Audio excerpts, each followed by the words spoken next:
sort of style flavour, but what it actually does do is gives it a bit of a dark bitterness. Just like with dark chocolate, it gives that bitter sort of Light note into a bit of bite, correct, yeah. Now, some of you may have noticed that the head retention on the last two beers is actually quite extraordinary. This is because of the particular yeast that we use. The original yeast that we had is actually a 1970s strain of Bass yeast, and the Bass yeast that we have is now adapted to our house conditions. We were established in 1996, and during that time, this yeast is actually adapted into our particular brewing environment.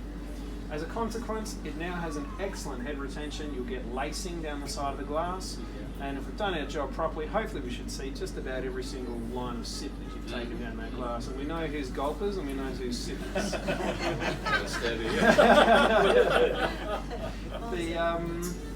The yeast itself is quite extraordinary. It's a very high attenuating, which means it finishes quite dry. It's about an 83% attenuating. By contrast, most of your yeasts that are available on the market will only attenuate to 75 to 78%. Ours is exceptional, so we need to brew quite specifically to our yeast varietal. To anyone who knows about the Bass Brewery was also one of the very first trademark. So the little red triangle was the very first trademark that was ever invented.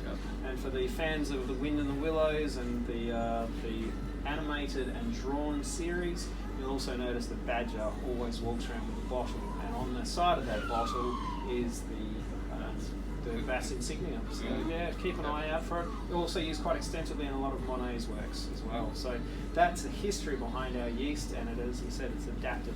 So the head retention is quite unique for our particular product. Cool, when you're ready, guys, come up, bring your glasses. I'll give you a little top up of this one.